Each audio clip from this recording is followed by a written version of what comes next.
네, 한국게임산업협회 최승훈 정책국장입니다. 우선 K컬처 400조라는 국정과제에 대해서 말씀드리겠습니다. 5월 28일 날 문체부가 발표한 내용입니다. 여기서 중요한 거는 사실은 300조냐 400조냐 그게 중요한 게 아닙니다. 지금 문체부가 이 베이스먼트를 제시했다는 게 중요합니다. 이제까지 문체부가 300조 정책 목표를 국정과제에서 300조 정책 목표를 발표하면서도 이 베이스먼트에 대한 언급이 없었습니다. 그래서 저희가 추정해가지고 300조 2030년 300조에 2025년에 베이스먼트가 221조 정도 될 거라고 저희가 정의를 했었었는데 지금 문체부가 400조 K컬처 목표를 정하면서 274조라는 베이스먼트를 밝혔습니다. 이게 왜 중요하냐면 저 베이스먼트에서 출발해가지고 274조에서 400조까지 가는데 연평균 어느 정도의 스케일업이 필요한지, 그리고 지금 400조로 가기 위해서 얼마나 더 매출을 더 올려야 되는지, 그리고 더 깊이 들어가면 저 매출을 올리기 위해서 투자는 어느 정도 필요한지, 앞으로 기업 숫자는 얼마나 늘려야 되는지, 종사자들은 얼마나 더 채용해야 되는지, 이런 목표들을 각 장르별로 다 잡을 수가 있습니다. 그래서 게임 산업도 당연히 그런 목표를 잡을 수 있을 거고요. 그래서 그런 목표가 설정되고 거기에 대한 마일스톤이 정해지고 하는 게 경제정책으로서 문화산업 정책이 자리 잡는 과정이라고 생각합니다. 그래서 아까 발표는 문체부의 기자간담회에서 발표된 내용은 굉장히 중요한 분기점이 될 거라고 생각합니다. 저희도 지금 여러 K 콘텐츠 관련 협회들하고 협의해가지고 한 7월쯤에 아까 말씀드렸던 구체적인 마일스톤을, 그다음에 각 장르별로의 목표를 구체적으로 발표하고 목표에 달성하기 위해서 필요한 정책 수단이 뭔지 하는 것들을 저희가 발표할 기회를 좀 준비를 하고 있다는 것도 말씀드리고 싶습니다. 올해 2025년 게임 산업 성장률이 1.1%입니다.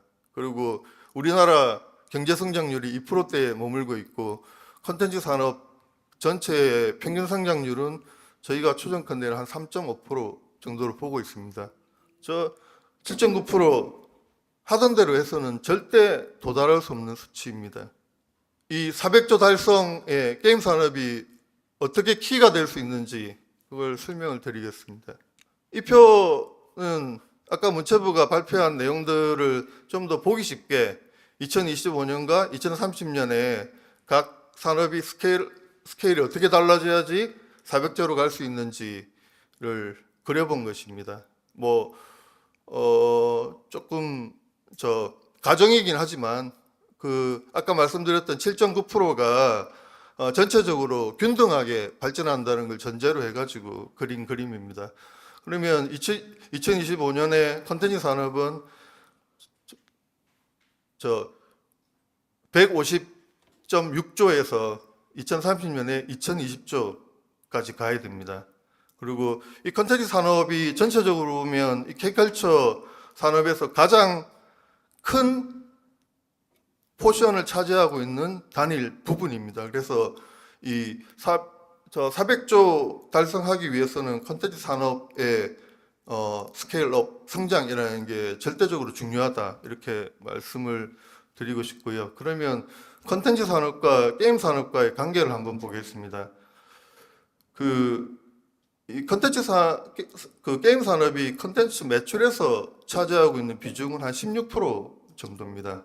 근데 아까 다른 통계에서도 많이 보셨겠지만 수출에서 차지하고 있는 비중은 약 60%입니다. 그래서 전체적으로 봐가지고 콘텐츠 산업이 매출 220조 원, 그리고 수출 217억 불로 가기 위해서 게임 산업은 대략적으로 한 35조에서 40조 정도로 성장해야 됩니다. 그러니까 지금 24조니까 앞으로 한 15조 정도를 목표로 잡고 성장해야지 전체적으로 K컬처 400조, 그다음에 컨텐츠 산업 220조를 이끌어낼 수가 있는 것입니다. 그리고 지금 다들 잘 아시겠지만 컨텐츠 산업 전체에 봤을 때 내수는 거의 정체돼 있다고 보시면 됩니다. 그거는 인구 통계학적인 이유도 있고, 그다음에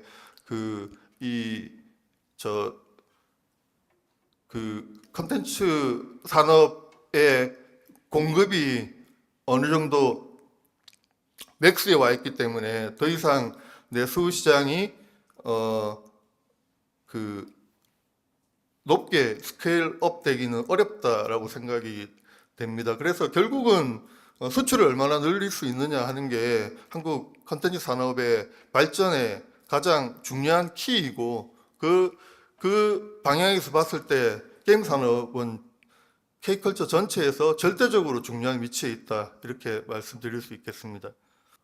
조금 더 자세히 설명드리면 지금 K컬처 내에서 게임 산업의 매출 비중은 8.8%입니다. 근데 수출 비중은 12%입니다. 그리고 K콘텐츠에서 게임이 차지하고 있는 수출 비중은 61%입니다. 그래서 우리가 한 세 가지 정도 시나리오를 생각해 볼 수가 있는데, 게임 산업이 만약에 자연성장, 그러니까 지금 컨텐츠 산업이 최근 한 5년간 성장해온 한 3.5% 정도 자연성장한다는 걸 전제로 해서 하나의 시나리오를 생각해 보고, 그 다음에 7.9%라는 목표치에 균등성장한다는 것을 시나리오로 두 번째 시나리오를 해보고, 그다음에 세 번째는 게임 산업이 초고도 성장한다 하는 게, 저희가 게임 산업 전체적으로 보면 게임 산업이 한 40조 정도로 가고, 그다음에 수출 같은 경우에 수출도 초고도 성장한다는 걸 전제로 해가지고 C 시나리오를 해봤습니다. 그렇게 놓고 보면 결국은 이 게임 산업이 얼마나 초과 성장할 수 있느냐, 그러니까 균등 성장 기준에서 더 초과 성장할 수 있느냐 하는 것에 따라서 이 국정과제의 달성이 달려 있다. 게임 산업의 성장이, 그리고 게임 산업의 초과 성장이 굉장히 중요하다, 이렇게 말씀을 드리겠습니다. 그래서 그걸 좀 더 드라마틱하게 보여주는 게 이 수출 성장 시나리오입니다. 첫 번째가 시나리오 A이고, 두 번째가 균등 성장하는 시나리오 B이고, 세 번째가 초고도 성장하는 시나리오 C입니다. 그래서 그 게임 산업의 수출 목표를 100억 불, 132불, 102억 불, 132억 불, 150억 불 이렇게 잡아봤는데, 결국 게임 산업이 초고도 성장하게 되면 다른 컨텐츠 분야의 수출 부담이 드라마틱하게 줄어들게 됩니다.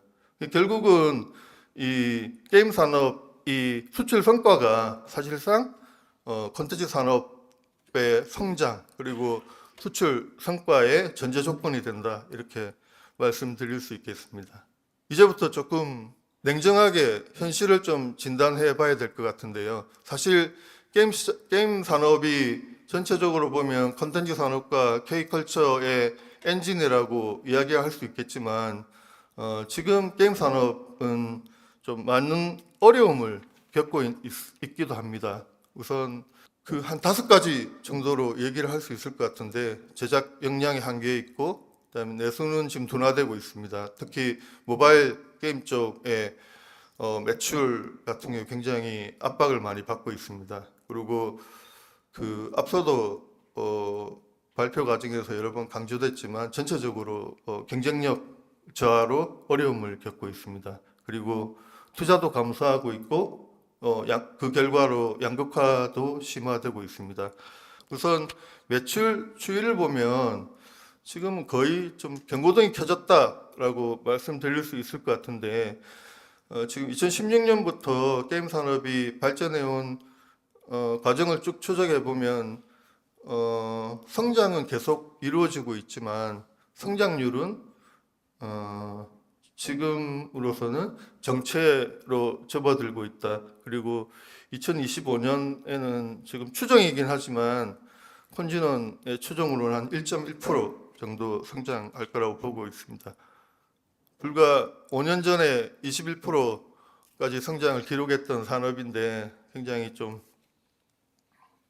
안타까운 상황이죠. 그리고 수출액 같은 경우에도 2016년, 2017년 사이에 저 그래프 밖으로 튀어나가 버렸는데 저 때는 한 80% 이렇게 잡혀서 저건 너무 튄 거고, 전체적으로 보면 2023년 기록적인 역성장을 기록하고 난 이후에 그 수준을 지금 회복 못하고 있는 상태입니다. 그래서 전체적으로 게임 산업의 정체를 수출의 정체가 지금 이끌고 있다, 이렇게 보시면 되겠습니다.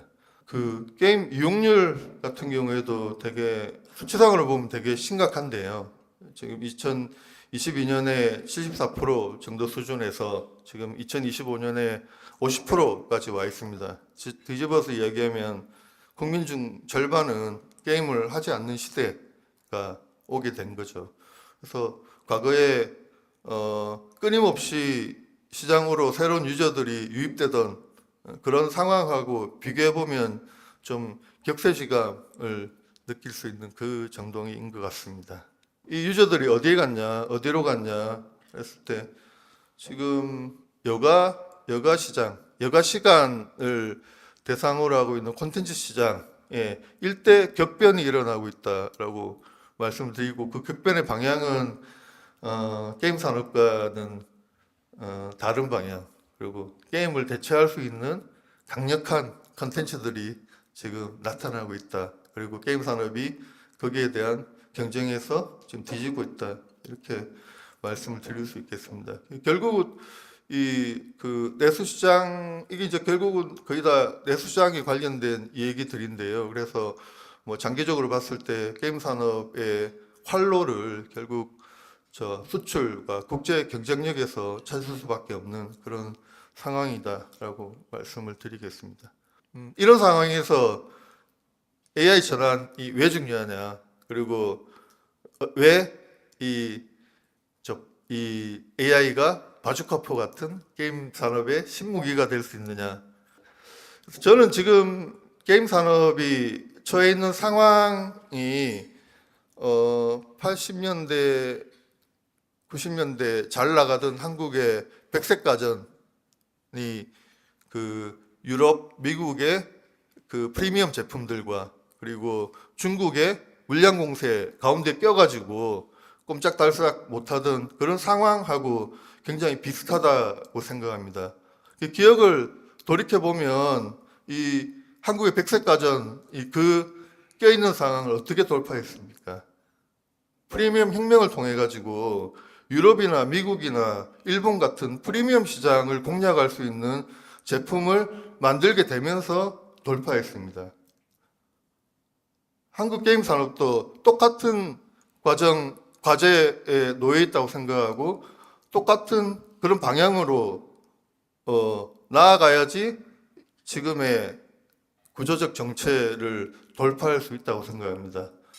글로벌 경쟁자들, 북미나 유럽이나 일본, 여기는 막강한 자본력과 굉장히 고도하고 정교하게 운영되는 분업 시스템으로 게임을 만들고 있습니다. 넘사벽입니다. 우리는 그런 시스템 따라가고 그런 자본 규모를 갖추려면 굉장히 많은 시간이 걸릴 겁니다. 그리고 중국은 타의 추종을 불허하는 거대 내수 시장, 대부분의 게임 관련한 통계 자료들을 보면 중국 시장은 이미 시장 규모로는 세계 1위가 됐습니다. 그래서 저 거대한 내수 시장과 그 다음에 압도적인 인적 자본이 있습니다. 우리나라에서 50명 투입하고 100명 투입해서 만들 게임을 중국은 500명, 1000명 투입해가지고 우리가 생각할 수 없는 그런 빠른 시간에, 그다음에 저렴한 비용으로 만들어내고 있습니다. 경쟁이 어렵습니다. 그래서 한국 게임들이 글로벌 시장에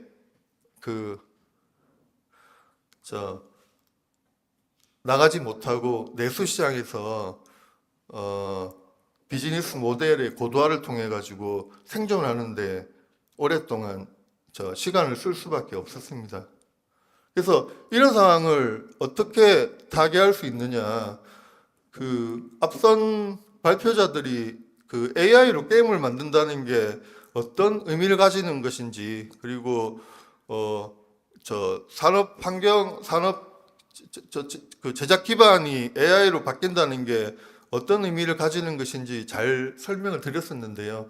결국은 이 AI를 통해 가지고 더 적은 인력으로 더 짧은 기간에 그다음에 글로벌 시장에서 통할 수 있는 제품을 만들어내는 것이 이 AI를 통해서 한국 게임 산업이 가져와야 될 기술 혁신이고 프리미엄 혁신이라고 생각합니다. 그래서 이 AI라는 것은 한국 게임 산업이 지금의 구조적 정체를 돌파할 수 있는 그런 어떤 옵션이 아니고 필수적인 거라고 생각합니다. AI 전환이라는 게 두 가지 길이 있는 것 같습니다. 그래서 어떤 길은 기회일 수 있고 어떤 길은 위협일 수 있습니다. 첫 번째 시나리오입니다. AI 전환을 비용 절감과 손실 감소의 수단으로 선택하는 길이 있습니다. 이 길은 결국은 AI 전환을 통해 가지고 구조조정이나 그다음에 비용 절감이나 손실 최소화 이런 쪽으로 활용하는 것입니다. 그렇게 되면 결국은 대규모의 구조조정이나 그다음에 신규 채용을 하지 않거나 인력을 줄이거나 AI가 전면적으로 인력을 대체하고 구조조정이 일어나고 해고 같은 것들이 빈번하게 될 겁니다. 이것은 결국은 게임 산업에서 이런 인력이 가지는 중요성은 단순한 노동력의 문제가 아니고 인력이라는 게 제조업으로 이야기하면 핵심 설비이자 그다음에 회사가 가지고 있는 핵심적인 자산입니다. 그래서 이 AI 전환을 통해 가지고 인력을 감축하고 인력을 구조조정하고 인력을 줄이고 그렇게 해서 비용을 감소하고 이런 방향으로 가게 되면 결국 한국 게임 산업의 제작 기반이라는 게 돌이킬 수 없는 붕괴를 맞이하고 한국 게임 산업의 미래를 만들어가는 역량 자체를 잃어버리는 결과를 가져올 수 있다고 생각합니다. 당장의 비용은 줄일 수 있겠지만 미래를 이룰 수 있다. 그런 얘기입니다. 두 번째 시나리오는 어떤 시나리오냐? 두 번째 시나리오는 AI를 제품을 고도화하고 증산을 하는 수단으로 선택하는 것입니다. 이것은 한국 게임 산업이 다시 도약할 수 있는 길을 만들어줄 수 있다고 생각합니다. 사람과 AI가 협업함으로써 이루어지는 확보되는 생산성을 증산이나 제품의 고도화로 사용하고 그런 것들 통해서 혁신적인 제품을 만들고 더 많은 제품을 만들어서 새로운 시장에 도전하고 그런 것들 통해서 게임 산업을 폭발적으로 도약시킬 수 있다고 생각합니다. 그래서 AI를 도입하되 인력을 감축하고 손실을 감소하는 방향보다는 생산성을 증대하고 새로운 인력을 채용하고 그다음에 재배치를 통해 가지고 그런 것들을 제품을 고도화하고 생산성을 증대하는 그런 선순환 구조를 만들어내는 것입니다. 그래서 이런 변화만이 지금 AI를 도입하는 것을 주저하고 있는 북미나 유럽, 일본의 경쟁사들을 추월할 수 있고 그리고 압도적인 물량으로 우리를 넘어서고 있는 중국과도 대등하게 경쟁할 수 있는 그런 방법이라고 생각합니다. 기업들이 어떤 길을 택할 거냐? 저는 내버려 두면 첫 번째 길을 택할 거라고 생각합니다. 왜냐하면 지금은 시장이 너무나 정체돼 있고 기업들에게는 지금 생존하는 게 우선적인 그 과제이기 때문에 기업들은 쉽게 비용을 줄이고 손실을 감소시키고 인력을 구조조정하고 새로운 인력을 뽑지 않고 AI로 대체하는 방향으로 가게 될 거라고 생각합니다. 그래서 이 PX라는 것, 정책 전환이라는 것은 결국은 이 기업들이 어떻게 AI 전환 후에 증산이나 제품 고도화를 통해 가지고 그 도약하게 만들 거냐 하는 것들을 정책적인 시그널을 어떻게 줄 거냐 하는 그런 문제라고 생각을 합니다.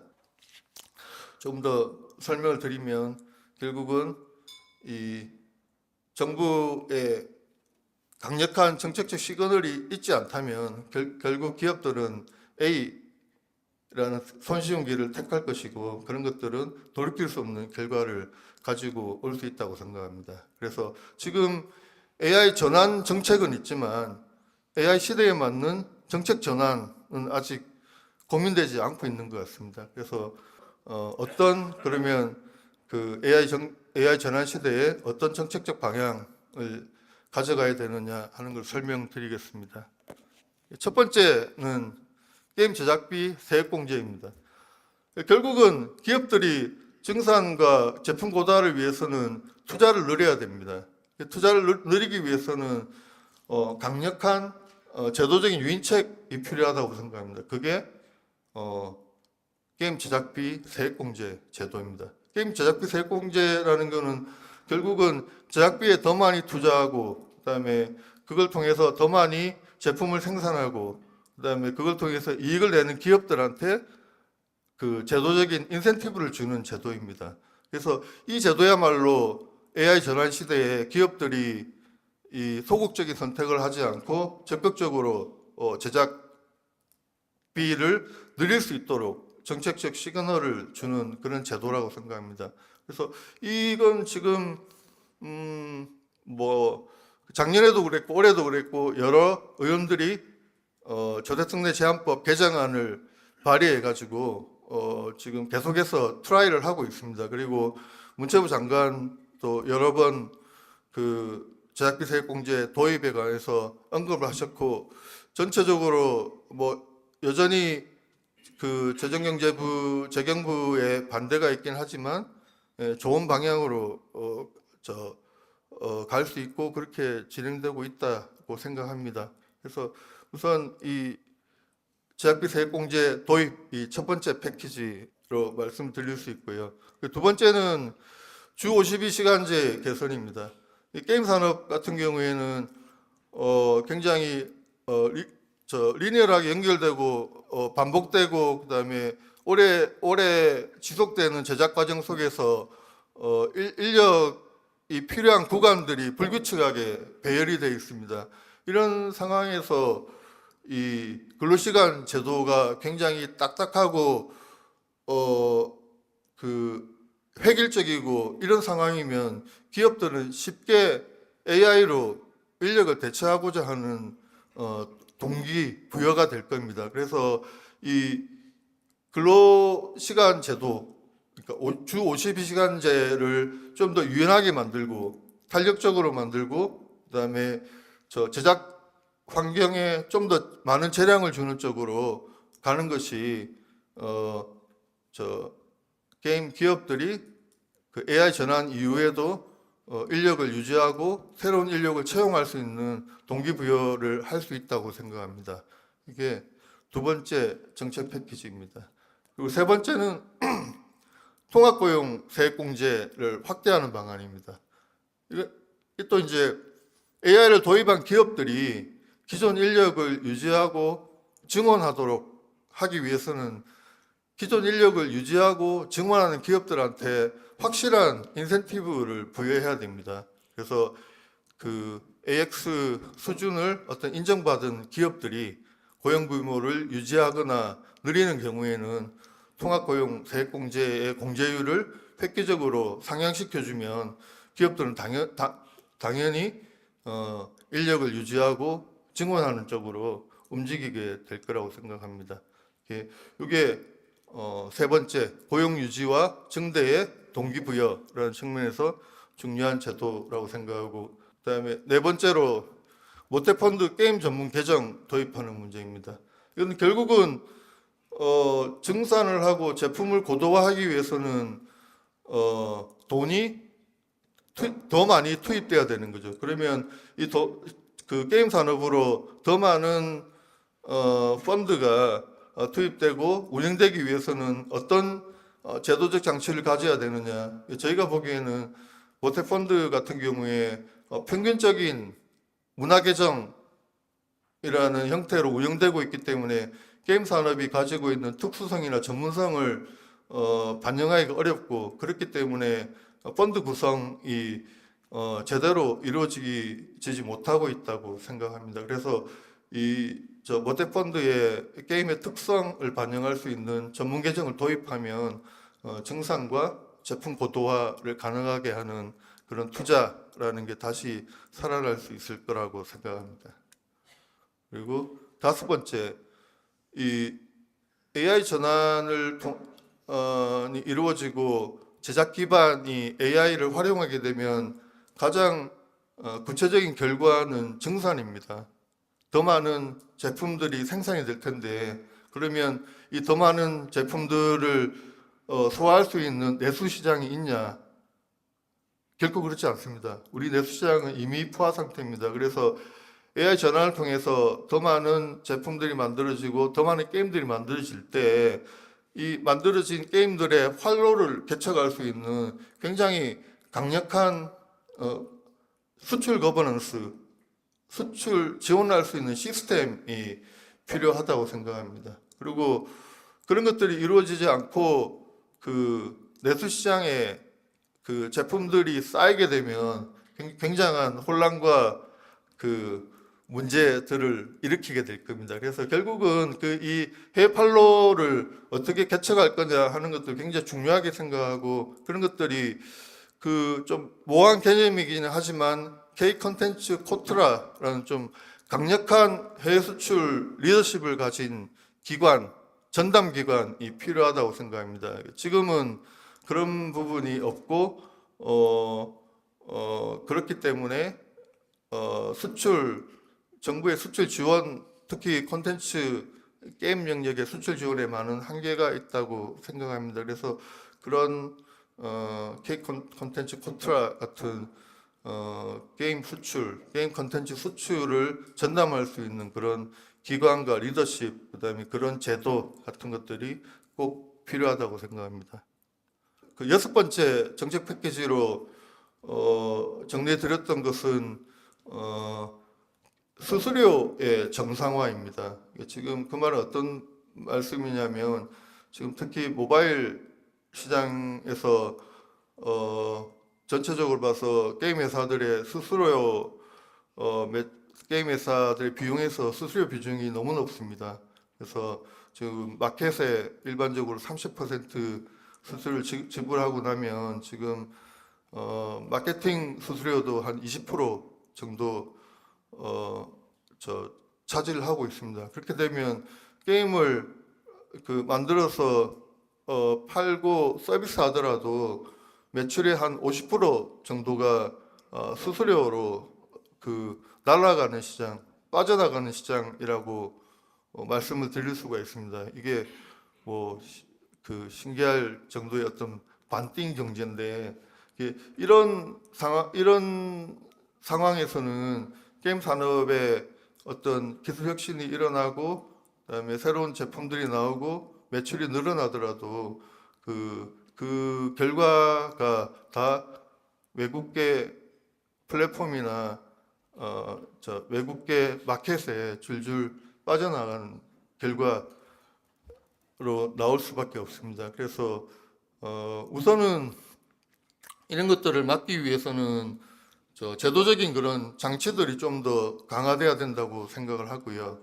뭐 컨텐츠 유통 공정화와 관련돼 있는 그런 법률을 제정한다든지 기타 그런 부분들이 필요하고, 또 하나 굉장히 중요한 것은 지금 병풍 규제를 개선해 가지고 게임 회사들이 좀 더 강력하고 자기 주도적인 마케팅을 할 수 있게끔 열어주는 것이 굉장히 중요하다고 생각합니다. 게임 회사들이 외국계 그다음에 저 마켓에 마케팅 수수료를 물면서 그런 수단들에 의존할 수밖에 없는 이유는 게임 기업들이 자기 주도적이고 효과적으로 마케팅할 수 있는 수단이 없기 때문입니다. 다른 인터넷 서비스 분야에서는 모두 서비스 이용과 관련해 가지고 경품 마케팅을 금지하고 있지 않습니다. 그래서 게임 서비스 이용자들을 자기 서비스에 유지하고 그다음에 새로운 이용자들을 유입하는데 서비스를 제공하거나 컨텐츠를 제작한 기업들이 주도적으로 그런 부분들을 할 수가 있습니다. 근데 게임 같은 경우에는 지금 경품 규제 자체가 특히 게임 이용의 결과, 게임을 이용하고 있는 플레이어들에게 마케팅을 할 수 있는 경품 이벤트나 이런 부분들이 근본적으로 금지되어 있기 때문에 게임 회사들이 외국계 플랫폼이나 마켓의 마케팅 상품에 의존할 수밖에 없는 상황입니다. 광고를 의존하게 되면 서비스 결과 게임 회사들에게 유저 데이터가 온전하게 남지 않습니다. 그다음에 광고의 종속성이 점점 더 심화될 수밖에 없는 거죠. 그렇게 되면 결국 수수료는 더 올라갈 거고 게임 산업이 가지게 되는 수수료 압박은 점점 더 커질 거라고 생각합니다. 이런 패키지를 통해 가지고 게임 산업에 투자가 유입되고 그다음에 게임 산업의 인력이 유지되고 그다음에 새로운 인력이 확보되고 그리고 그런 것들을 활성화할 수 있는 그런 펀드가 이루어지고 그런 것들을 통해서 생산된 제품들이 강력한 수출 지원 체계를 통해 가지고 전 세계에 이렇게 나갈 수 있는 그런 형태로 이런 정책적인 패키지들이 유기적으로 결합될 수 있을 때 국정과제로 이야기하고 있는 K컬처 400조 시대를 현실로 만들 수 있고 게임 산업도 이 구조적인 정체에서 벗어나 가지고 도약할 수 있는 그런 발판을 만들 수 있다고 생각합니다. 그리고 그런 과정에서 AI가 가지고 있는 중요성이 매우 크다라는 말씀을 드리면서 제 발표를 가름하도록 하겠습니다. 감사합니다.